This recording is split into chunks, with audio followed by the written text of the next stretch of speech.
The Ulmish Civil War marked a turning point in our world's history. Though coming as it did hundreds of years after the Great Calamity and pushed into the background as a result, it was no less important and tragic to the men and women who fought in it. Hello, I am Professor Thaddeus Longpackage of the University of Perry, and you are watching the Ulmish Civil War.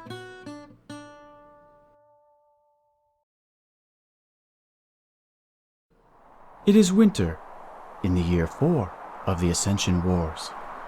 The brave warriors of Ulm, under the command of Arcade Knight, are not feeling the chill, based as they are in the searing sands, a dry and inhospitable wasteland. Word has just arrived that they will be mounting a major offensive to the south against Runia, one of the provinces of Black Ulm. While we hear a lot about the master smiths and the famous commanders, I'd like to take a moment to highlight the unsung heroes, the common soldiers. My dearest Gertrude, after what seemed like an eternity of sitting around in this sandy, steel-forsaken place, we are finally marching south to take the fight to the Separatists. Please do not worry for me. The casualty rate of arbalesters has been low in this conflict so far, though the same cannot be said for my friends in the infantry. I am not frightened, for I know that I am doing this for you and little Jemima back home in Amicria. Arcade Knight is a brave and inspiring man, and I know he cares for us and will not put us into undue harm. Send my love to Ma and Pa, Billy Bob, and Cletus, and let them all know I'll be home as soon as I can. See, the true magnitude of the fight is often glossed over under the flowery rhetoric of brother versus brother, and sure, there was some of that in this fight, like any civil war, but what made this one different is that sometimes it was also brother versus his recently deceased brother whose corpse had been risen up to fight against him. This added an air of uncertainty to a battle already fraught with emotions. To the west, in Winter Peaks, a flanking move is taking place to the Gold Mountains, part of a pincer movement to trap Black Ulm in their peninsula. Hey, brah. I hope things are totally awesome back in Umbro. I know this time of year the waves can get a little intense, right? Some dudes are saying there have been sightings of tritons in the bay, so be careful, yeah? You're never gonna believe me, bro, but I met a girl. Her name is Sky, and she's a jade Amazon. Get this, she has a pet dinosaur that she rides into battle. I know, right? His name's Mr. Bitey, and he's getting pretty used to me. Hopefully I can bring her home one day to meet you and Mom. The Smiths are saying we're marching out tomorrow, so it might be a while before I write you again. Take care of Mom for me, and stay out of trouble, okay? He never did receive another letter, for both Brady and Sky, as well as Mr. Bitey, perished in that battle, along with many other brave sons and daughters, brothers and sisters. Against such terror, what, you may ask, kept them going, kept them, as they say, forging ahead? See, despite the horrors they faced, what really defined the Legions of Steel was their positivity in the face of the eldritch and unholy terrors they faced. They believed in the future of humanity and in the rightness of their cause. They stood united behind the idea that the strength of steel really could push back the far superior creatures of death and magic that they faced. It was this belief, as I posit in my best-selling book, The End of Magic, available in bookstores everywhere, that actually weakened their foes and boosted their odds of victory. Some say it's belief in a god, which gives a god power. So what if, what happens if your belief lies in the strength of mankind? The Ulmish Civil War, being one of the most tragic events in Ulmish history, bears reflection even today for the effects it had on our culture and our lives. I'm Professor Thaddeus Longpackage, and may the steel guide and bless you.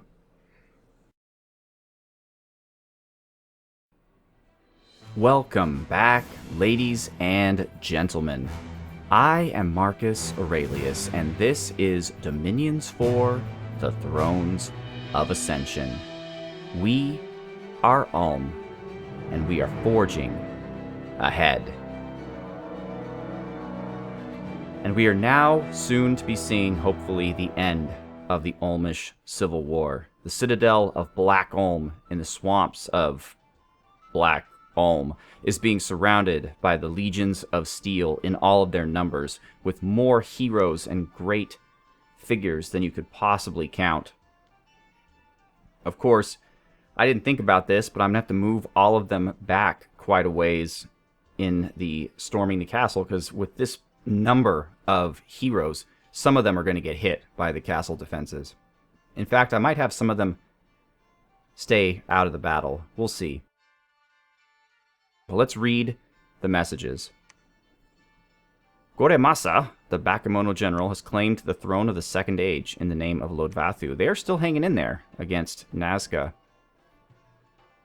There was a battle in Black Ulm, which you already know the results, of course, because you see my troops surrounding their capital, but whatever. Let's just see. Let's just see this giant group here. Look it, there's a merman helping us out. He's like, I want to be there. I want to be there in this historic moment. Have all of our heroes here. More heroes in the back. Far more than I could even possibly name. But I'll try.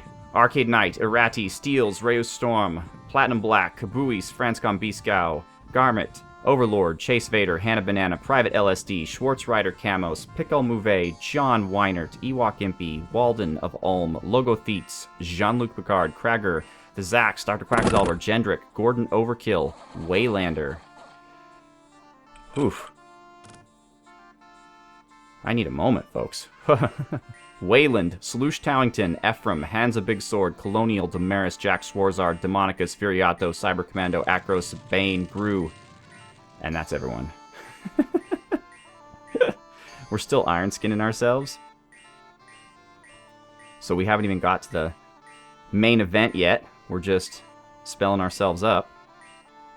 And a lot of my guys I've sent to Temper Flesh as well. I guess my priest-smiths are the otherwise really important capital-only guys. I don't mean to say really important. Everyone's important, but the ones that I can only recruit in the capital. So keeping them alive is slightly more necessary. Strength of Giants on our crossbowmen. I don't know if that helps. I don't know if strength improves your... Oh, did you see that? I was saying I don't know if strength improves your crossbow shot like it would, like, say, with a bow. Oh, good night, Gracie. Actually, no, let's do double speed, not triple speed. Yes, Black Ulm. This is what your treachery has gained you. Naught but death. Naught but death and dishonor. But my guys really need to aim closer to the front, at least until the battle lines are joined. Magma eruptions going off everywhere. That one hit our own troops. Oh, there's flames everywhere. Everyone's on fire. It's just a fiasco. Oh, these Black Ulmish are walking through this field of fire. Field of fire and molten rock. Of course, now all of my guys are on fire, because they're walking through it as well. The big downside, really... Oh, it looks like we're running.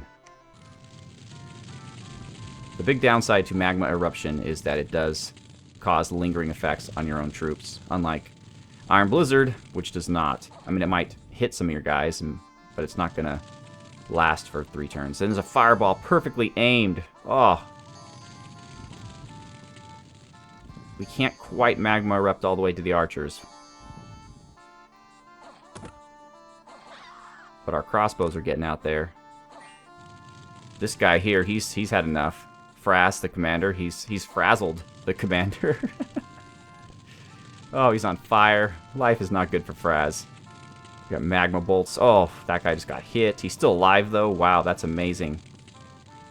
Wow, he had 26 How much health do these guys have? That doesn't make sense. He had 26 damage. I saw that. And now he's down to 6?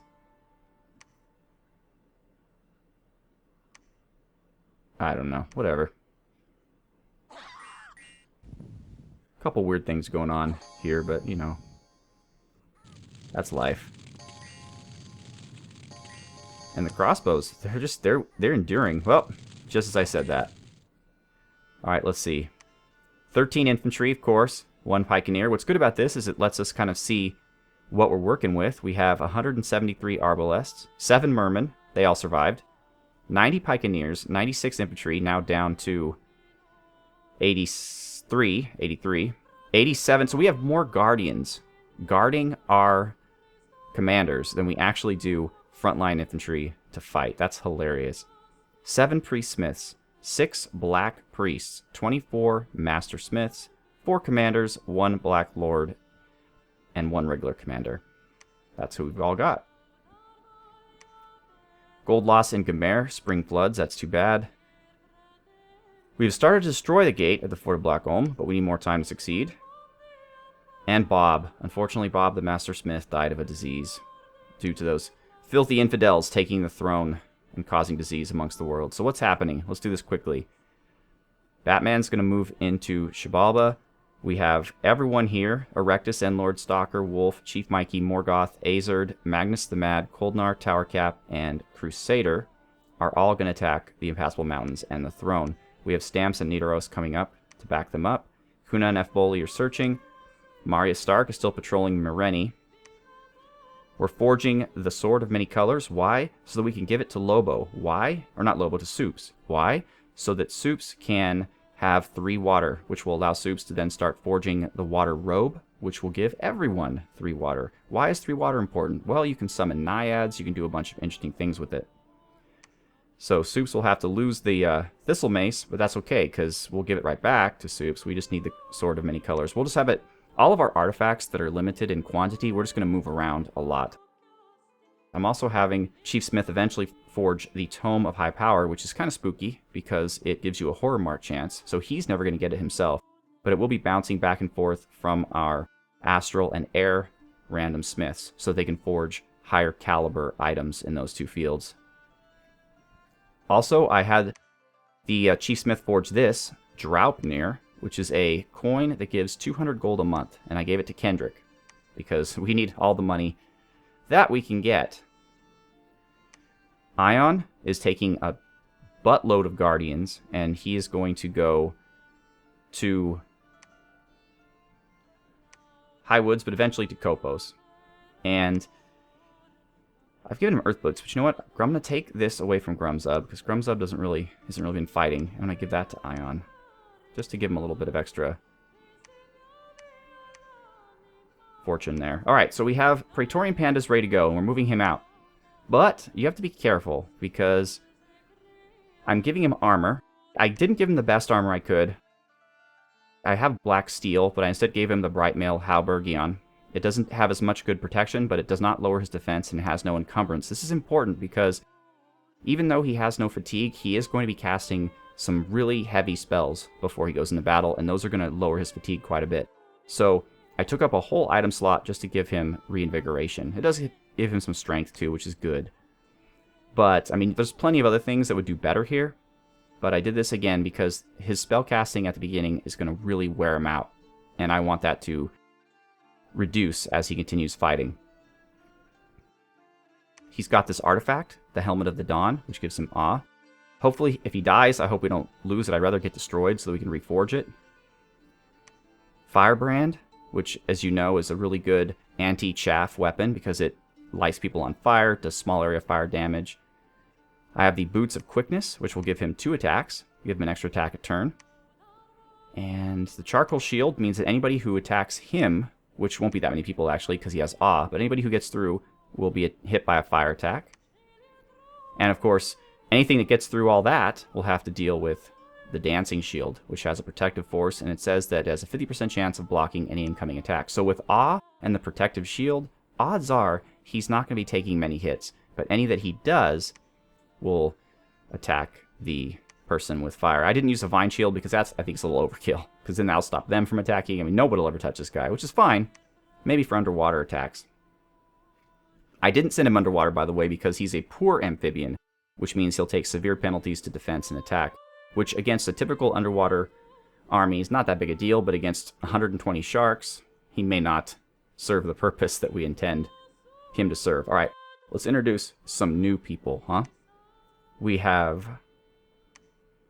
Oldie Bones. Welcome, Oldie Bones. Down here in Ogwoods, we have Alchemia, who I've already set up with a helmet, the Bow of War, the Eye of Aiming, and a Water Elemental. Just kind of be there to guard him if he ever gets assassinated or to protect him in battle. We have Lengiara, another airsmith, down here in Royal Forest. And actually, that's everyone. We're trying to save money to build castles, so we are not recruiting hardly anything, actually. No troops, really. And we are moving Chief Mikey over to Gold Mountain to initiate construction on our fortress the next turn. And that's where we're at, so let's end the turn.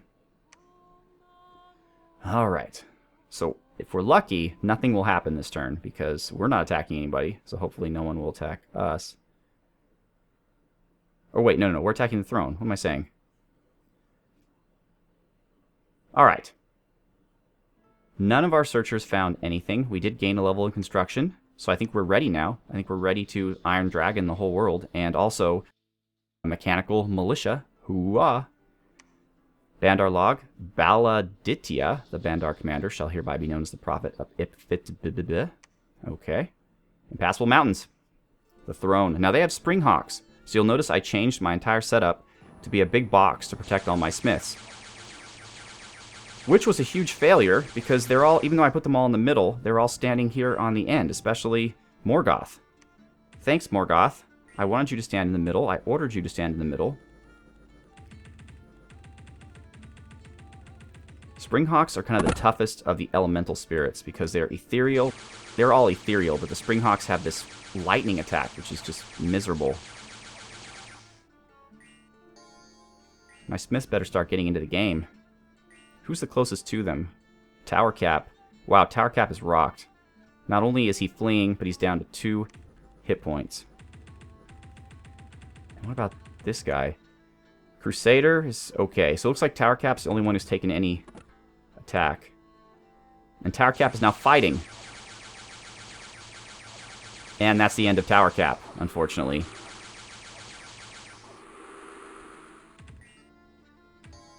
Okay. Who's their commander? Oh, this jerk. Alright. And the Hawks are magical, I believe, so they will never flee. And, whoa, wow, we're losing commanders here. We lost Tower Cap for sure. There's Morgoth. Endlord is just about done. Morgoth has been hit.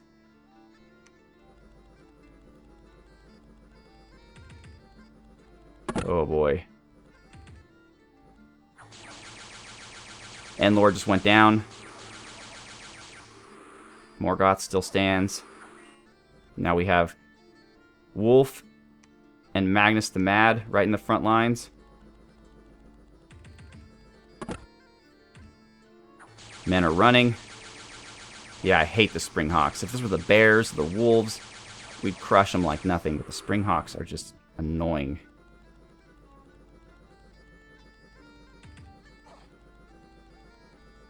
I mean, we're doing good numbers against them. And they don't have that many hit points. I don't understand how we can do 30 points of damage and somehow not kill them. I'm so confused. And there's an ethereal barbarian chief. More people are running.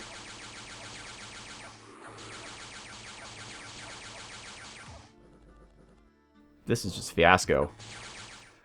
Alright. So we lost our commander of Ulm. We lost all of our master smiths, all of our black priests, and 2 of our 3 priest smiths. And we lost all of our infantry, all of our crossbows, and the majority of our guardians. And the cost of all that was 17 Springhawks. That is insane. I mean, huge armies couldn't take this out, so we lost... Oh boy. So who's left, basically? The question isn't who do we lose, the question is who's left. So, let's just take stock here. Alright. Actually, let's let it go.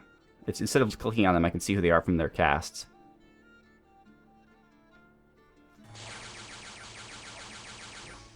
So that's Erectus, Endlord, Stalker, Azerd, Magnus the Mad, Coldnar, and our commander is Wolf. So we lost Wolf.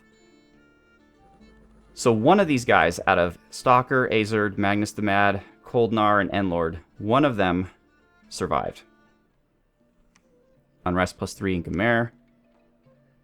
Black Golem has been breached, so we'll see that next episode. So who made it out? Erectus. Out of that entire army, the only one who made it out was Erectus. Endlord dead. Morgoth dead. Coldnar was going to die anyways, but he's dead. Wolf dead. Oh boy. That's kind of a mess. I'm going to send Praetorian Panda in there.